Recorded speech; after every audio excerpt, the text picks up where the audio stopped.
Hi అండి అందరికీ welcome to Swathi సుగ్గుస్ recipes. ఈరోజు నేను వెజ్ కీమా బిర్యానీని షేర్ చేయబోతున్నానండి. వెజ్లో కీమా బిర్యానీ ఏంటి అని అనుకుంటున్నారా? అరే, వెజ్లో కూడా కీమా బిర్యానీ ఉందండి, టేస్టీగా కూడా ఉంటుంది. ఎప్పుడైనా నాన్ వెజ్ తినకూడదబ్బా ఈరోజు అనుకోకున్నా చక్కగా వెజిటేరియన్లోనే ఈ విధంగా కీమా బిర్యానీ ఒకసారి ట్రై చేసి చూడండి. అసలు నాన్ వెజ్ తినట్లేదని బాధే ఉండదన్నమాట.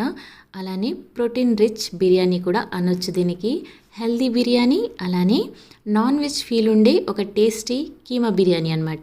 ఇంత టేస్టీ రెసిపీని చూడాలి అంటే వీడియోలోకి వెళ్ళిపోవాలి. ఇందులో మెయిన్ ఇంగ్రీడియంట్ వచ్చేసి సోయా గ్రాన్యూల్స్ అండి.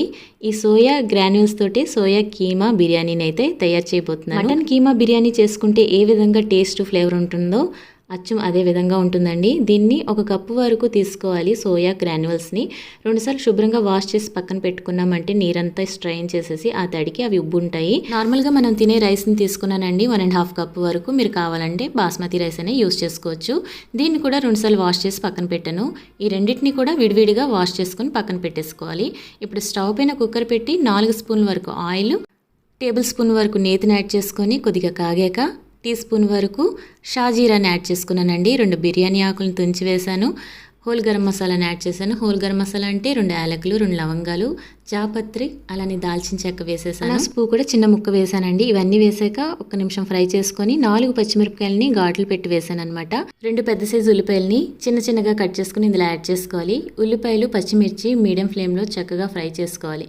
కాస్త ట్రాన్స్పరెంట్గా అయినంత వరకు ఫ్రై చేసుకొని ఇందులో ఒక టమాటాని ముక్కలుగా కట్ చేసుకొని యాడ్ చేసుకోవాలి. టమాటా ముక్కలు కూడా మీడియం ఫ్లేమ్లో చక్కగా మగ్గినంత వరకు మగ్గించుకోవాలండి. ఆ తర్వాత ఇందులో నేను అప్పటికప్పుడు గ్రైండ్ చేసుకున్న అల్లం వెల్లుల్లి పేస్ట్ 1 టేబుల్ స్పూన్ వరకు యాడ్ చేశాను. అల్లం వెల్లుల్లి పేస్ట్ కూడా పచ్చివాసన పోయినంత వరకు ఫ్రై చేసుకొని 1/2 టీ స్పూన్ పసుపు, 1/2 టీ స్పూన్ జీలకర్ర పొడి, 1 టీ స్పూన్ వరకు ధనియాల పొడి, 1 టీ స్పూన్ వరకు కారం యాడ్ చేసుకోవాలి. రుచికి సరిపడా సాల్ట్ యాడ్ చేసుకొని నేనైతే 2 టీ స్పూన్ల వరకు సాల్ట్ వేసానండి. ఈ మసాలాలన్నీ కూడా లో ఫ్లేమ్లో ఫ్రై చేసుకోవాలి మాడకున్న. ఈ మసాలాలు మాడితే బిర్యానీ టేస్ట్ పోతుంది. ఇవి కాసేపు ఫ్రై చేసుకున్నాక ఇందులోనే మనం కడిగి పెట్టుకున్న సోయా గ్రాన్యూల్స్ని యాడ్ చేసుకోవాలి. అదే సోయా కీమాని వేసుకొని ఈ సోయా కీమాలో ఉండే పచ్చిదనం పోయినంత వరకు 5 నుంచి 6-7 నిమిషాల పాటు ఫ్రై చేసుకున్నారంటే పచ్చిదనం పోయి మంచి సువాసన వస్తుంది. ఆ టైంలో మనం కాస్త కొత్తిమీర తరుగు, పుదీనా తరుగు, అలానే నా దగ్గర బ్రౌన్ ఆనియన్స్ ఉంటే కాస్త వేసానండి. వేయకపోయినా పర్వాలేదు. ఇవన్నీ వేసాక 2 నిమిషాలు ఫ్రై చేసుకుంటే సరిపోతుంది.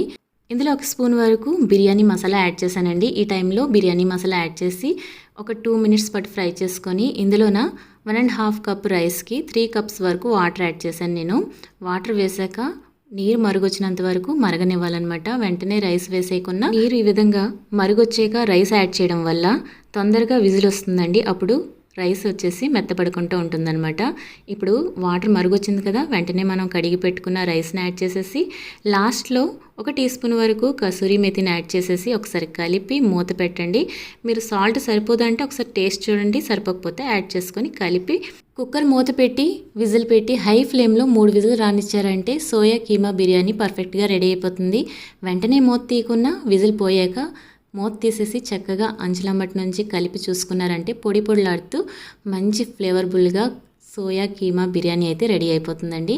నాకైతే కుక్కర్ లిడ్ ఇలా ఓపెన్ చేయగానే మటన్ కీమా బిర్యానీ ఫ్లేవర్ వచ్చింది. మరి ఫ్లేవర్ ఎలా ఉంటే టేస్ట్ ఎలా ఉంటుందో ఒకసారి ఊహించుకోండి. మీరు కూడా ఇంట్లో ట్రై చేయండి. ఎప్పుడైనా వెజ్లో tasty, healthy, protein rich biryani తినాలనుకుంటే దీన్ని తప్పకుండా ట్రై చేయొచ్చు అనమాట. మరి ఈ రెసిపీ మీకు నచ్చినట్టయితే లైక్ చేసి షేర్ చేయడం మాత్రం మర్చిపోకండి. మన ఛానల్ని ఇప్పటివరకు సబ్స్క్రైబ్ చేసుకోకపోతే సబ్స్క్రైబ్ చేసుకొని మన ఛానల్ని సపోర్ట్ చేయండి. మరొక రెసిపీతో మళ్ళీ కలుద్దాం. Thank you for watching. Bye.